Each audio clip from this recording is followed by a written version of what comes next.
Hey YouTube, thanks for tuning in today.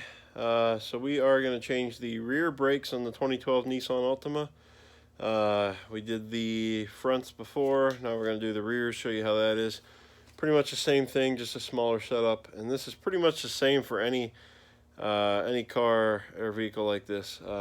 Brakes pretty much operate all the same way and you can change them the same way, so we're going to go ahead and do that. Thanks for tuning in, guys. Let's get to it.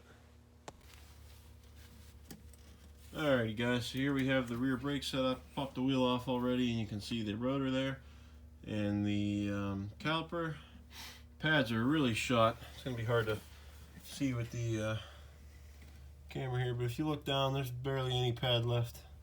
Yeah, you can actually see that pretty well.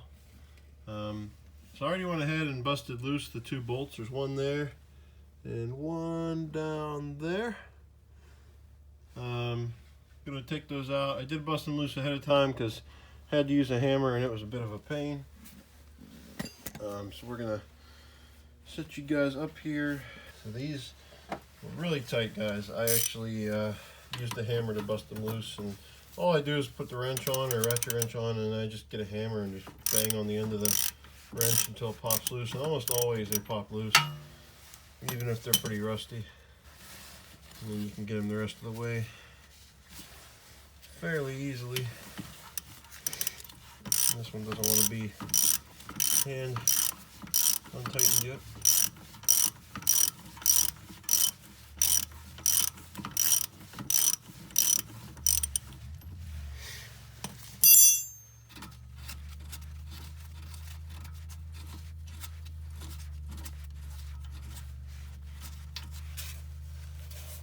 And just check this brake line while I'm here too. Seems to be okay.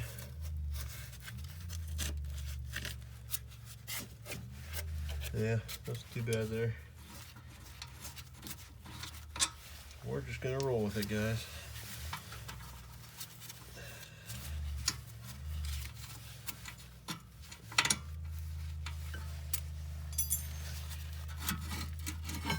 Pops off, and yeah, those pads are shot. You can see this one barely has any left. That one has a little more, but not much. So I'll tell you, they have not been replaced in a very, very long time. Okay, so I'm gonna pop this off because that's gonna be greased up for sure. And let's go ahead and get a pair of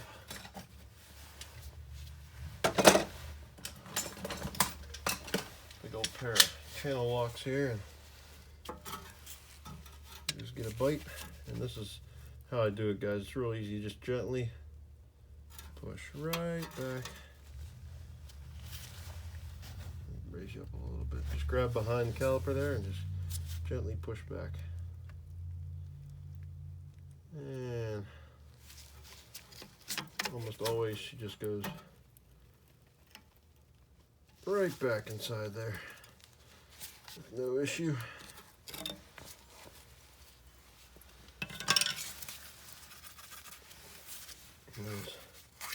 Rusty for sure.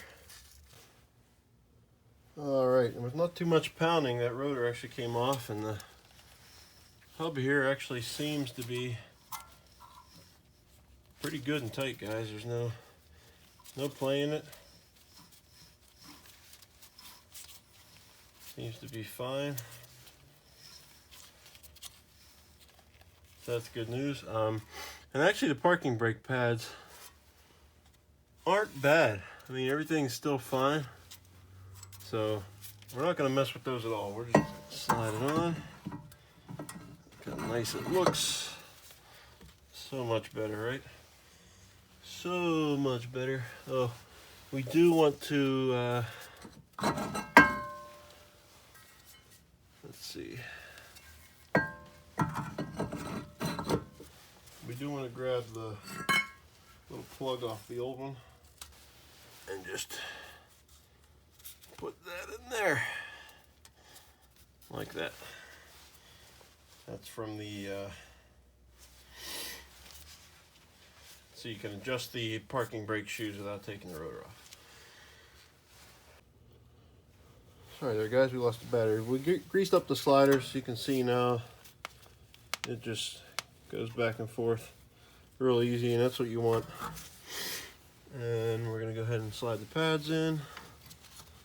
And we are using the old clips. The new ones were made a little bit differently. Not sure why, but they didn't fit as well. And quite frankly, the old ones are okay. So just like the front, why change what works? We're going to reuse the old ones.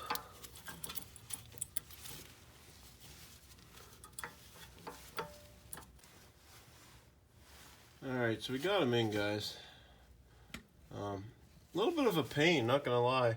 I'm not a Nissan guy. I don't know if anybody wants to comment down below and let me know what those little, well, here's one of the new ones that didn't fit correctly, but these little clips are on the pads. Reuse the old ones so that they actually fit, but like, what's the significance? Like, any car I've done brakes on before, you just put the pad in the caliper.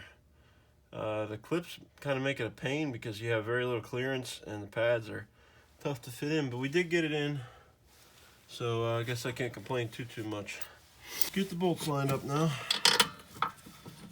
and start putting her back together, and then we will do a bleed just like we did on the front.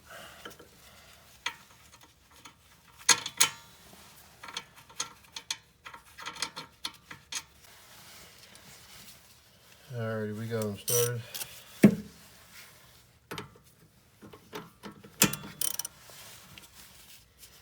Go ahead and tighten them up. And I had it right the first time.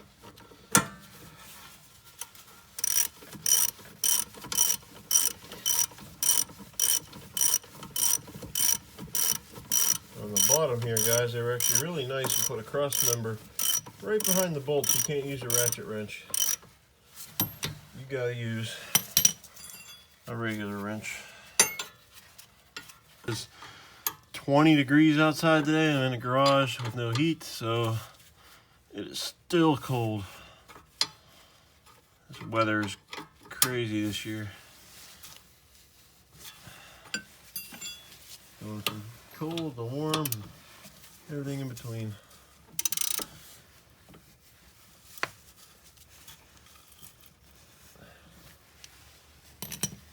All right.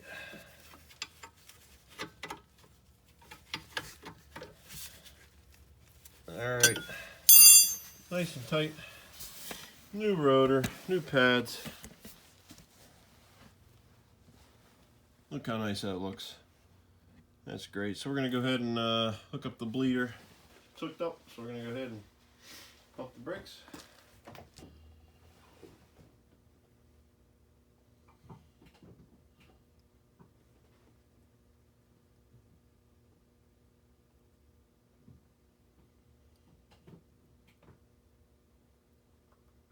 Alrighty.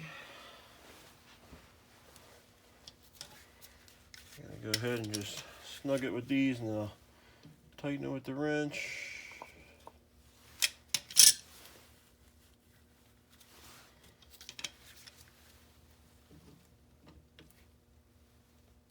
Alright. Pop this off. And we got blood brakes right here. And that's it, guys. We got a new set of rotors and pads on the back. Alright, if this video helped you guys, feel free to give it a like or a thumbs up. Subscribe if you like the content. Leave some comments down below. Let me know what you think. This is going to be it for brakes on this car. We do have fender, bumper, some other things. Don't think I'm going to film those because I do have to play around a little bit and get them to fit properly.